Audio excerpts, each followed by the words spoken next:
What's up, guys? Knicks Daily here back. Today we're going to be talking about who the teams to draft, but before we do that, make sure you hit the like button. Also subscribe, man. We post every single day on the New York Knicks, so if that's your type of content, you've come to the right place. So I haven't done too much research, if any, on this, but overall, let's just break down what the Knicks need in this draft. And the obvious one is a point guard, right? Well, at 11, unfortunately, yes, 11, the Knicks did not receive a top 10 pick, and I was watching the lottery live, and I was recording my live reaction, and they got 11, and I turned it off because I was disgusted. It's not fair. Why can't the Knicks get anything good to happen to us? Free agents, a draft, something, man. Like, we're always getting stuck with the 8th pick or some crap, and hey, it landed us Obi Toppin, who I think is going to be a star, but then, of course, we've hit the later picks, man. We got Emmanuel quickly. We got a guy like McBride. We also got Grimes. Jericho Sims in the second round. The Knicks, they're definitely drafting well. We just really need a superstar player, and I don't want to sign one. I really don't want Zach LaVine.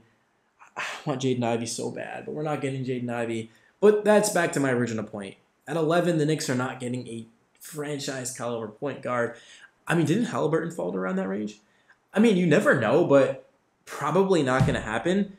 Which means that we shouldn't take a point guard, because if there's not a star caliber point guard, why would we draft him at 11? So instead, let's focus over to the big man position.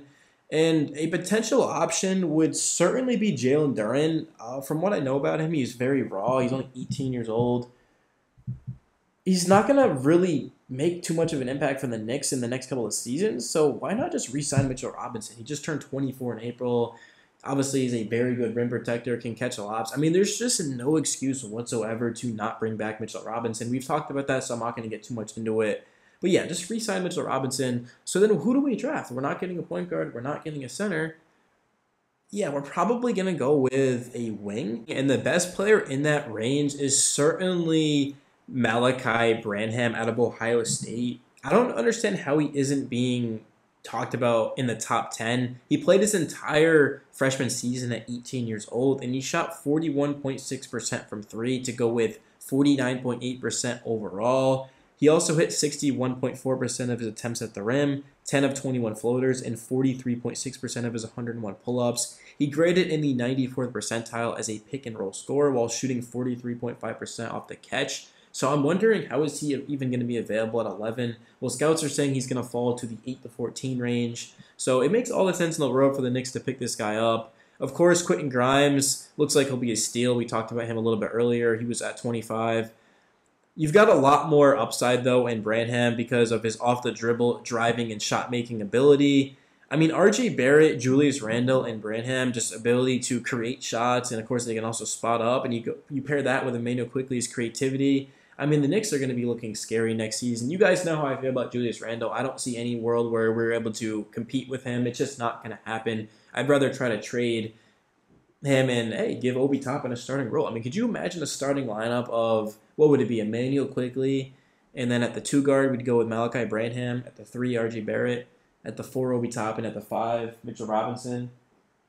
That would be an electric team. I certainly don't think that is, maybe it does make the play. At the end of the day, we were better without Randall. I don't know. I want to say there's no way that makes the playoffs, but I honestly have faith in these young guys. The Knicks are better when they play younger players, and it's obvious because they are better players. So I just really am hyped about the Knicks. You guys know I run a Knicks page. I've been a Knicks fan my whole life, and I love the Knicks, so I'm obviously extremely biased. But at the end of the day, the Knicks look good, and yeah, we got the 11th pick. We're not getting a superstar. We're not getting Donovan Mitchell, even though, yeah, Shaq West was in Mitchell's live stream saying, New York, New York, New York, and Mitchell was smiling. It's just not happening. We're not trading RJ Barrett for Donovan Mitchell. And it's not even just RJ. I would trade RJ Barrett straight up for Donovan Mitchell. Who wouldn't? But we're giving up RJ Barrett picks and maybe Quickly. It's just not happening. Who would you guys rather have, Donovan Mitchell or RJ Barrett and Emmanuel Quickly? I'm being completely serious, too. I bet you I can get a lot of people to say RJ and Emmanuel Quickly.